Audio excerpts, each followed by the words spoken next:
Hello student, कैसे हैं आप सब। आप सभी का हमारे YouTube channel Ashfaq chemistry Sangra में बहुत बहुत स्वागत है। तो आप सभी के बीच हम लेके आ गए हैं क्लास 10 केमिस्ट्री का चैप्टर नंबर 1, रासायनिक अभिक्रिया एवं समीकरण। तो आप सभी स्टूडेंट हमारे चैनल में बने रहें।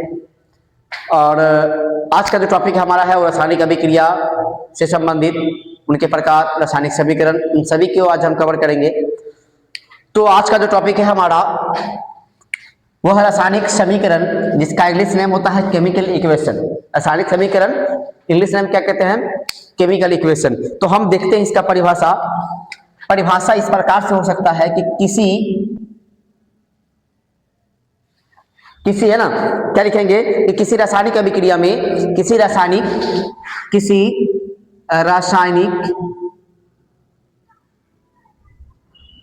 अभिक्रिया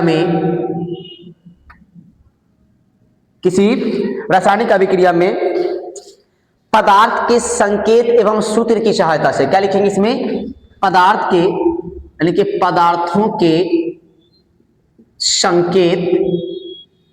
संकेत एवं सूत्रों की सहायता से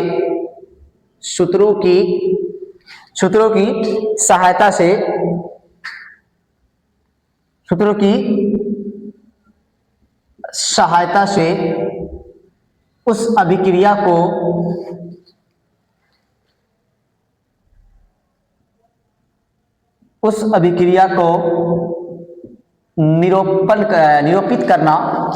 अभिक्रिया को निरूपित करना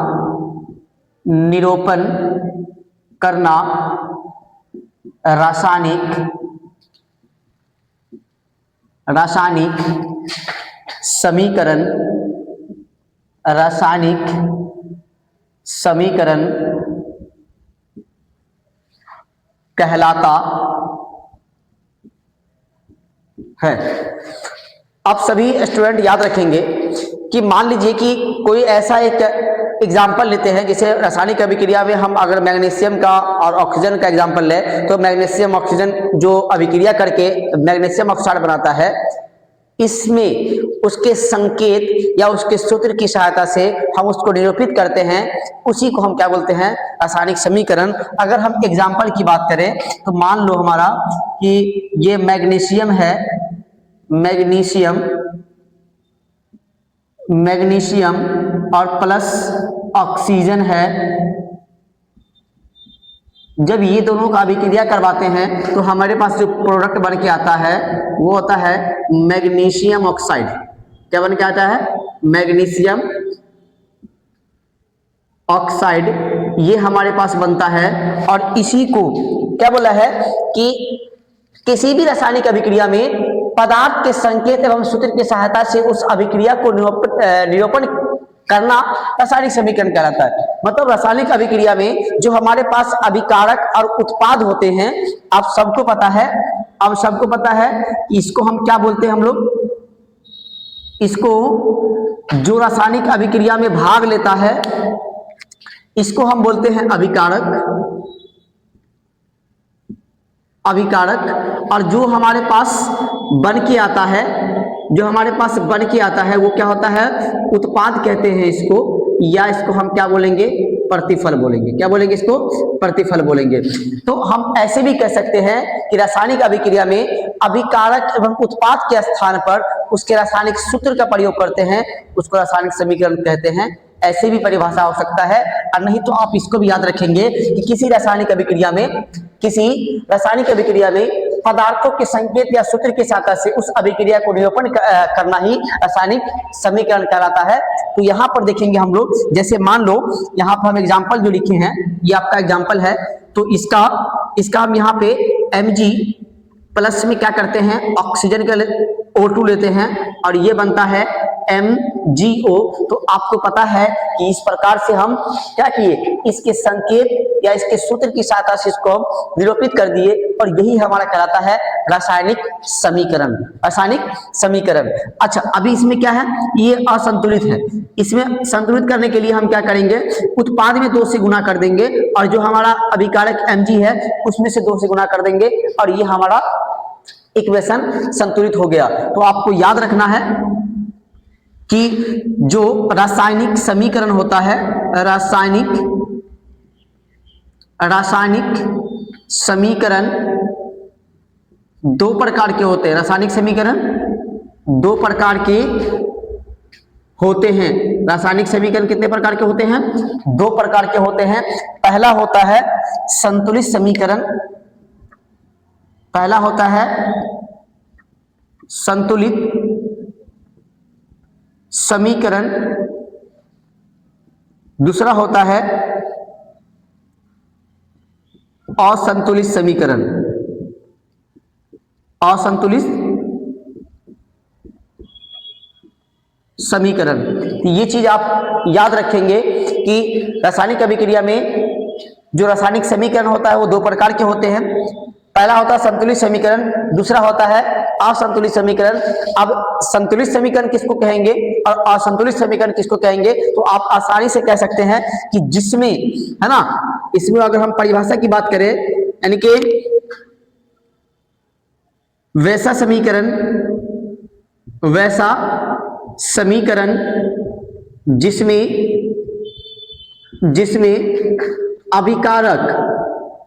जिसमें अभिकारक एवं उत्पाद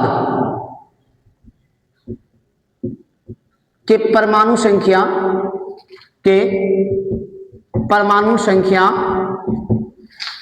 बराबर होती है। परमाणु संख्या बराबर होती है, उसे संतुलित समीकरण कहते हैं। संतुलित समीकरण कहते हैं। इसी प्रकार से अगर हम असंतुलित की बात करें तो इसमें क्या होगा कि वैसा समीकरण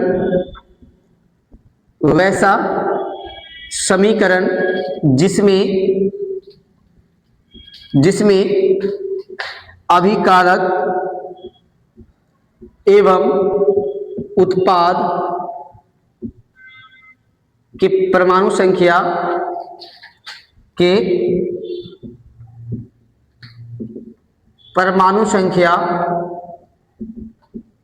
बराबर नहीं होते हैं, उसे असंतुलित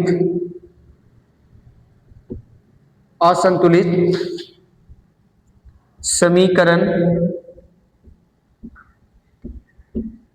कहते हैं। तो आप सभी स्टूडेंट यहाँ पे देख लिए होंगे कि रासायनिक समीकरण किसे बोलेंगे कि जब किसी रासायनिक अभिक्रिया में पदार्थों के संकेत या सूत्रों की सहायता से उस अभिक्रिया को हम निरूपित करते हैं तो वो हमारा क्या होता है, रासायनिक समीकरण। एग्जाम्पल आपके सामने दिए हैं। उसके बाद हम यहाँ पे लिखे हैं कि रासायनिक समीकरण दो प्रकार के होते हैं। रासायनिक समीकरण दो प्रकार के होते हैं। पहला होता है संतुलित समीकरण, दूसरा होता है असंतुलित समीकरण। तो इसमें याद रखना है संतुलित में कि वैसा समीकरण जिसमें अभिकारक यानी कि अभिकारक और उत्पाद दोनों का, अभी यहाँ पर देखिए इस समीकरण को हम क्या बोलेंगे, जो हमारा समीकरण है ये हमारा संतुलित है, क्योंकि इसमें हमने इसको संतुलित कर दिया है, क्योंकि इसमें अभिकारक और उत्पाद दोनों के परमाणु संख्या बराबर होते हैं, उसको हम संतुलित समीकरण कहते हैं। और वैसा समीकरण जिसमें अभिकारक एवं उत्पाद दोनों के जो परमाणु संख्या होंगे वो बराबर नहीं होंगे, और इसको हम बोलते हैं असंतुलित समीकरण। तो आप सभी स्टूडेंट इसका स्क्रीनशॉट ले लिए और हम चलते हैं नेक्स्ट टॉपिक की तरफ। हम इसको मिटा देते हैं, ठीक है, चलिए।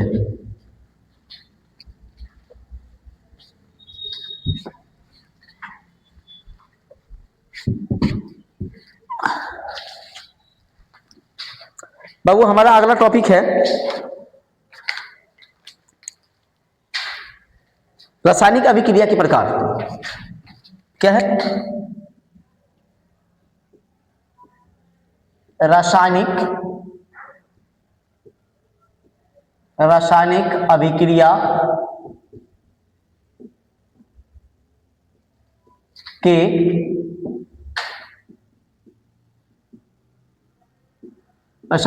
के प्रकार। तो हम लोग देखेंगे यहाँ पे, इसको इंग्लिश में क्या कहते हैं बाबू, इंग्लिश में कहते हैं इसको टाइप्स ऑफ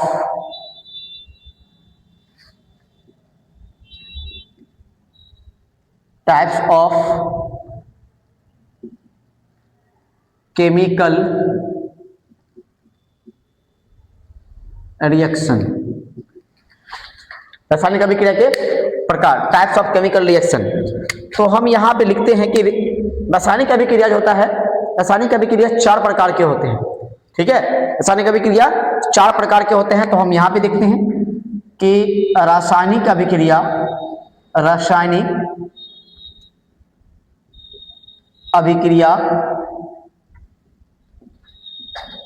4 प्रकार के होते हैं कि रासायनिक अभिक्रिया 4 प्रकार के होते हैं। पहला आ जाएगा नंबर 1 में आ जाएगा, नंबर 1 अभिक्रिया आ जाएगा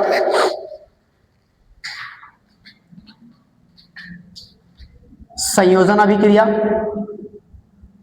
संयोजन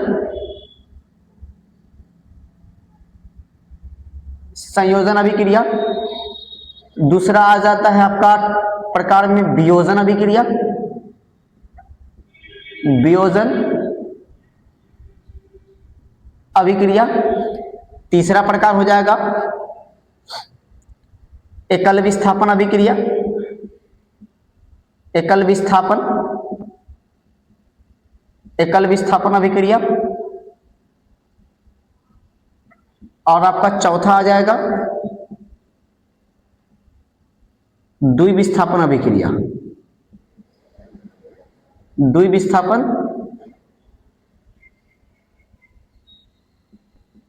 अभिक्रिया, द्विविस्थापन अभिक्रिया। तो आपको ये रासायनिक अभिक्रिया 4 प्रकार के होते हैं, ये याद रखना है। तो हम चलते हैं नंबर 1 संयोजन अभिक्रिया को देखते हैं और इसका परिभाषा हम समझते हैं कि क्या कहते हैं संयोजन।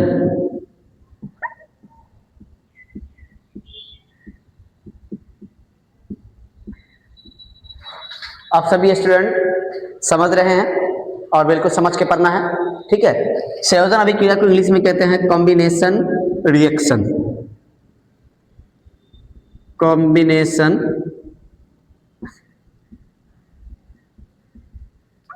रिएक्शन। ठीक है, तो संयोजन अभिक्रिया परिभाषा किस प्रकार से हो सकता है? तो आपको पता है कि नाम से ही पता चल रहा है संयोजन, संयोग करना, है ना। तो संयोजन में हम क्या लिख सकते हैं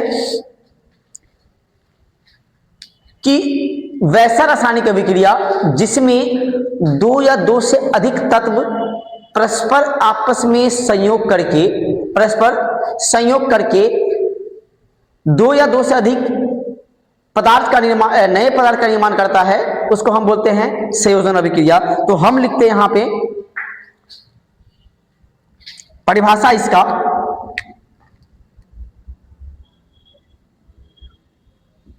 वैसी रासायनिक अभिक्रिया, वैसी रासायनिक अभिक्रिया जिसमें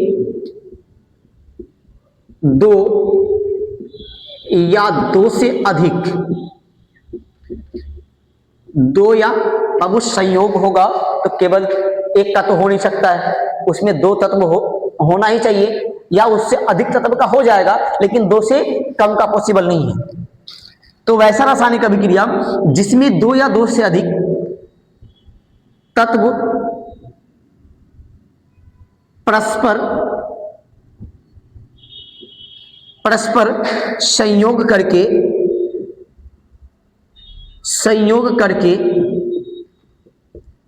एक नए तत्व का एक या, ऐसे कर सकते हैं, एक या एक से अधिक, एक या एक से अधिक नए तत्व का निर्माण करता है, उसे संयोजन अभिक्रिया उसे संयोजन अभिक्रिया कहते हैं। कहने का मतलब है कि जब कोई तत्व अभिक्रिया करेगा और अभिक्रिया करने के बाद कितने कितने तत्व करेंगे, कम से कम 2, क्योंकि इसमें एक तत्व तो होगा नहीं, इसलिए बोला गया है कि वैसी रासायनिक अभिक्रिया जिसमें 2 या 2 से अधिक, क्योंकि एक तत्व का संयोग होगा नहीं, तो 2 या 2 से अधिक तत्व आपस में तत्व परस्पर संयोग करके एक नए या एक से अधिक, एक बनाए या एक से अधिक नए तत्व का निर्माण करता है, उसको हम संयोजन अभिक्रिया कहते हैं। जैसे मान लीजिए हम एग्जाम्पल में लिख सकते हैं ना, एग्जाम्पल में हम कह सकते हैं कि सर Mg प्लस का Mg प्लस O2 ये बनाता है आपका MgO, ये क्या बनाएगा MgO, ये भी एक प्रकार का संयोजन अभिक्रिया है बाबू। अभी हम यहाँ पे अभिक्रिया को संतुलित नहीं कर रहे हैं, ठीक है। दूसरा एग्जाम्पल अगर हम लेते हैं तो कार्बन प्लस O2 यानी कि CO2 बनेगा, CO2 बनेगा। तो इस प्रकार से आप देख रहे हैं कि जब 2 पदार्थ आपस में संयोग करके, है ना, 2 पदार्थ आपस में यानी कि 2 एलिमेंट्स आपस में संयोग करके एक या एक से अधिक नए पदार्थ का निर्माण करता है, इस अभिक्रिया को हम लोग क्या बोलते हैं, संयोजन अभिक्रिया। तो आप सभी स्टूडेंट हमारे चैनल में बने रहेंगे, है ना, और एंड तक देखेंगे। इसके बाद हम चलते हैं दूसरी अभिक्रिया की तरफ, वियोजन अभिक्रिया, ठीक है।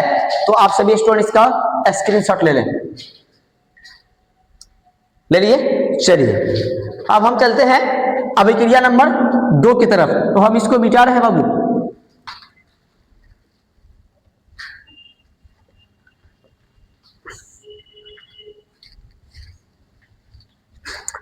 वियोजन अभिक्रिया में क्या हो जाएगा देखेंगे हम लोग। यहां पे वियोजन अभिक्रिया का परिभाषा, ये हमारा 2 नंबर है। तो हम इसमें कह सकते हैं कि वैसी रासायनिक अभिक्रिया, वैसी रासायनिक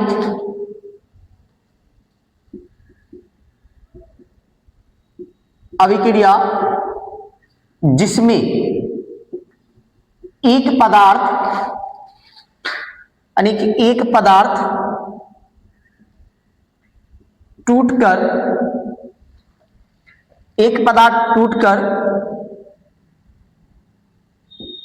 2 या 2 से अधिक,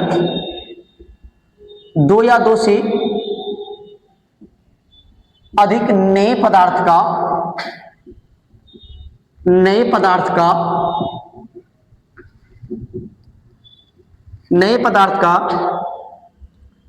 निर्माण करते हैं, उसे वियोजन अभिक्रिया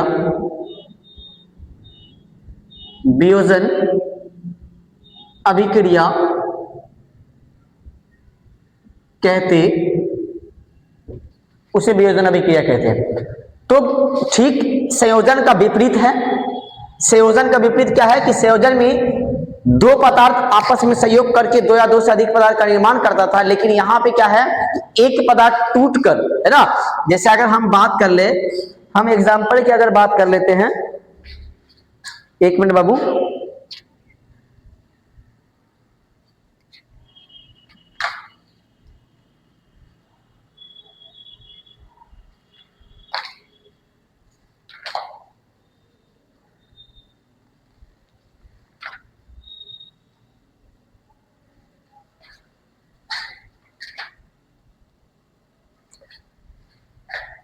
जैसे अगर हम एग्जांपल की बात कर ले, CaCO3 ये एक है।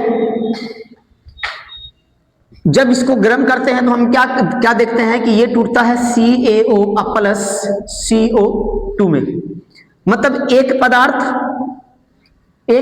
टूटकर 2 या 2 से अधिक पदार्थ बना रहा है। दूसरा क्या है, अगर हम CO2 को तोड़े तो ये टूटेगा C प्लस O2 में, कोनो दिक्कत नहीं है। उसके बाद देखिएगा तीसरा एग्जांपल देखिएगा कि 2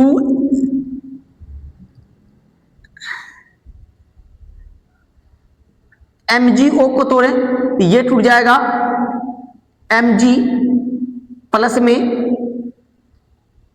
O2, इसको इक्वेशन को इक्वल कर लीजिएगा यहां पर, कोई दिक्कत, ठीक है। तो इस प्रकार से जब एक पदार्थ टूटकर दो पदार्थ या उससे अधिक पदार्थ का निर्माण करता है तो ऐसी अभिक्रिया को हम लोग कहते हैं वियोजन अभिक्रिया। लेकिन संयोजन में देखे थे कि जब दो पदार्थ आपस में संयोग करके दो या दो से अधिक नए पदार्थ का निर्माण करता है तो उसको हम बोले थे संयोजन अभिक्रिया। लेकिन यहां पर एक टूटकर दो बना रहा है, वहां बोलते हैं हम लोग वियोजन अभिक्रिया, ठीक है। इसी का उल्टा करेंगे, यानी कि रिवर्सेबल अगर हम लोग देख लें, अगर ऐसे देखे हैं तो ये आपका कहलाएगा वियोजन। अगर ऐसे इन सभी एग्जाम्पल को ऐसे देख रहे हैं तो इधर से इधर में क्या कहलाएगा, वियोजन कहलाएगा। लेकिन अगर इसी को ऐसे देख रहे हैं, है ना, इसको हम कहते हैं संयोजन, क्योंकि इधर से दो मिलके एक पदार्थ का निर्माण कर रहा है और यहां पर क्या करता है, एक टूटकर दो का निर्माण करता है। तो आप समझ सकते हैं कि इधर से इधर जाने पर हमारा वियोजन अभिक्रिया हो रहा है, लेकिन इधर से इधर आने पे, है ना, ये क्या हो रहा है, संयोजन अभिक्रिया हो रहा है। बाबू ये चीज भी आप याद रखेंगे थोड़ा, है ना, ये चीज भी आप याद रखेंगे, ठीक है। तो आप सभी स्टूडेंट से हम मिलते हैं एकल विस्थापन द्विविस्थापन के साथ नेक्स्ट वीडियो में। तो आप सभी स्टूडेंट हमारे चैनल को सब्सक्राइब जरूर करेंगे और आपकी पूरी संपूर्ण सिलेबस को लेके हम आएंगे अपने चैनल पे। तो आप सभी स्टूडेंट हमारे चैनल को सब्सक्राइब जरूर कर लें और ऑल वीडियो के लिए बेल आइकन जरूर दबा लें, वीडियो को शेयर भी करें और लाइक करना ना भूलें। तो आप सभी स्टूडेंट इसका स्क्रीनशॉट ले लें। तो आप सभी से मिलते हैं, धन्यवाद।